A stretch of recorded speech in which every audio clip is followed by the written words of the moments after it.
Hello everyone, मेरा नाम है Jyotiraj. Welcome back to educational Bhaiya. और आज की वीडियो में हम लोग पढ़ने वाले हैं two stories about flying chapter के पार्ट 2 को। और इस स्टोरी का नाम है द ब्लैक एरोप्लेन और इसे लिखा है फ्रेडरिक फॉरसाइथ ने। तो देखो, इस कहानी में एक पायलट है जो कि फ्रांस से इंग्लैंड जा रहा था अपने ओल्ड डकोटा एरोप्लेन को उड़ाकर, लेकिन रास्ते में काले बादलों के बीच में उसे कुछ ऐसा दिखता है जिसके बारे में उसने कभी सोचा ही नहीं था। और पायलट उस चीज को देखकर ये समझ नहीं पा रहे थे कि ये चीज आखिर है क्या ये कोई ब्रह्मांड का ग्लिच है, या कोई एलियन का यूएफओ, या फिर कोई टाइम ट्रैवलर, या फिर अल्टरनेट यूनिवर्स से आया हुआ कोई फरिश्ता। पायलट को इस वक्त बस इतना ही पता था कि उनकी जान खतरे में है। खैर, कहानी के इस पड़ाव में पहुंचने से पहले हम कहानी को स्टार्टिंग से पढ़ते हैं, तब जाके तुम्हें सब कुछ अच्छे से समझ में आएगा। तो देखो, ये कहानी कुछ ऐसे स्टार्ट होती है। जब मैं अपने पुराने ओल्ड डकोटा एरोप्लेन को उड़ाकर फ्रांस से इंग्लैंड जा रहा था, तब जो मून था ना, वो ईस्ट की तरफ बढ़ते चला जा रहा था। और उस वक्त मेरे ऊपर पूरा क्लियर स्काई था, जहां पर स्टार्स टिमटिमा रहे थे, मतलब कि साइन कर रहे थे। और मुझे पता था कि इस वक्त मेरे नीचे लाखों लोग सो रहे होंगे, लेकिन मैं तो बस अपने फैमिली के साथ हॉलिडे एंजॉय करने के बारे में सोच रहा था। और इसलिए मुझे जल्दी से जल्दी अपने फैमिली के पास पहुंचना था। इसलिए मैं जल्दी से अपने वॉच की तरफ देखता हूँ, जिसमें सुबह के 1:30 बज रहे थे, यानी कि 1:30 AM हो रहा था। इसके बाद मैं अपने एरोप्लेन के नोज की तरफ देखता हूँ, जहां पर नीचे में मुझे बहुत सारे लाइट्स दिखते हैं। और ऐसा इसलिए क्योंकि अब मैं एक बहुत बड़े से शहर के अंदर घुस गया था, और वो शहर कोई और नहीं बल्कि पेरिस था। इसलिए अब मुझे लगता है कि मुझे जल्दी से पेरिस कंट्रोल से बात कर लेनी चाहिए। जिन्हें नहीं पता, हर सिटी का अलग अलग एयर कंट्रोल सेंटर होता है, और जब भी तुम दूसरे सिटी या फिर दूसरे टेरिटरी में घुसते हो ना, तो तुम्हें वहां पे परमिशन लेना होता है। मैं भी बिल्कुल वैसा ही करता हूँ। इसलिए मैं रेडियो ऑन करता हूँ और बोलता हूँ, Paris control, Dakota DS-088 here, can you hear me? I am on the way to England, over. इसके तुरंत बाद रेडियो से रिप्लाई आता है, DS-088 I can hear you, you out to turn 12 degree west now,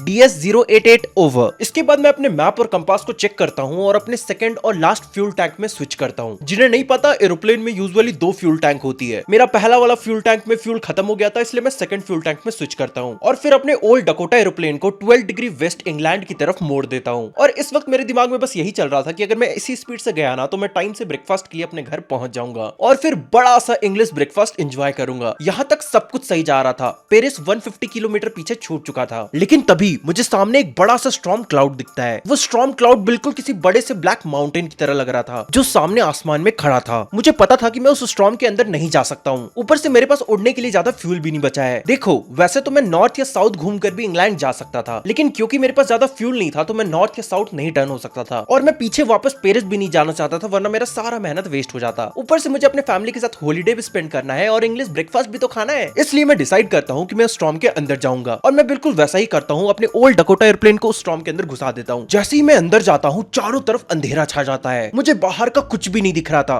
चारों तरफ सिर्फ अंधेरा ही अंधेरा था। और मेरा एरोप्लेन इस वक्त उस स्टॉर्म में जंप और ट्विस्ट कर रहा था। इसलिए जल्दी से मैं अपने कंपास में देखता हूँ, लेकिन मेरा जो कंपास था ना, वो भी खराब हो चुका था। वो सिर्फ round and round and round and round घूम रहा था। वो कोई पर्टिकुलर डायरेक्शन नहीं दिखा रहा था, जिससे मुझे पता चलता है कि मेरा कंपास मर चुका है। बस कंपास ही नहीं, मेरे एरोप्लेन का मैक्सिमम इंस्ट्रूमेंट खराब हो चुका था। और तो और उस प्लेन के अंदर जो दूसरे इंस्ट्रूमेंट्स थे ना, वो भी काम नहीं कर रहे थे। मैं रेडियो में कम्युनिकेट करने की कोशिश करता हूँ, लेकिन रेडियो भी नहीं चल रहा था। मैं बोलता हूँ, Paris control, can you hear me? And radio was also fucking dead, and मुझे कुछ भी दिखाई नहीं दे रहा था। लेकिन तभी मुझे पास के ब्लैक क्लाउड में एक एरोप्लेन दिखता है। वो एरोप्लेन ब्लैक कलर में था, और उसके अंदर एक पायलट बैठा हुआ था जो मेरी तरफ देख रहा था। मैं उस पायलट की तरफ देखता हूँ, एंड मुझे काफी ज्यादा रिलीफ महसूस होता है। मुझे अच्छा लगता है कि इस स्टॉर्म में मैं अकेला नहीं हूँ, मेरे साथ कोई तो है। इसके बाद सामने वाला पायलट एक हाथ उठाता है और मेरी तरफ वेव करता है, और इशारों में कहता है कि फॉलो मी, यानी कि मेरे पीछे आओ। ऐसा लग रहा था जैसे उसे पता हो कि मैं खो चुका हूँ और मुझे मदद चाहिए, और वो भी मेरी मदद करना चाहता हो। हालांकि शॉकिंग बात तो ये थी कि उसके एरोप्लेन में कोई भी लाइट्स नहीं थी। और फिर मैं देखता हूँ कि सामने वाला ब्लैक एरोप्लेन नॉर्थ डायरेक्शन में टर्न होता है और उड़ने लगता है। और मैं भी कोई सवाल जवाब नहीं करता हूँ, और बिल्कुल किसी ओबीडियंट चाइल्ड की तरह उसे फॉलो करता हूँ। और फिर आधे घंटे तक उस स्टॉर्म के अंदर उस ब्लैक एरोप्लेन को फॉलो करने के बाद मुझे रियलाइज होता है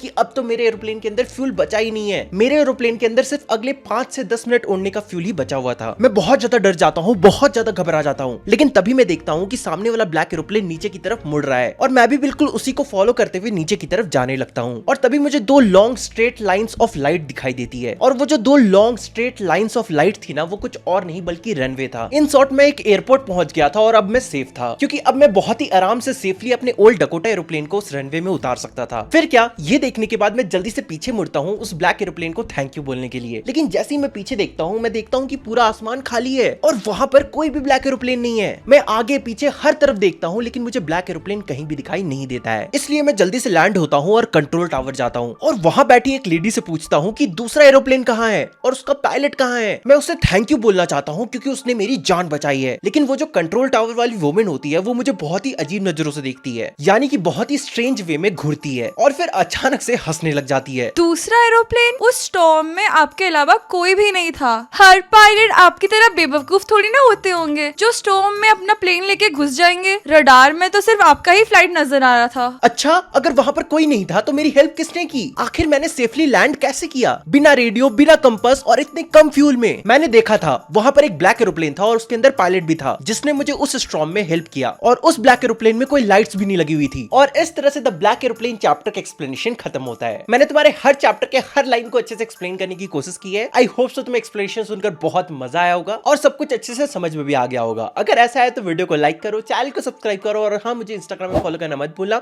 इंस्टाग्राम का लिंक डिस्क्रिप्शन में गिवन है। और तुम लोग से मिलते हैं अगले वीडियो में, तब तक के लिए बाय बाय।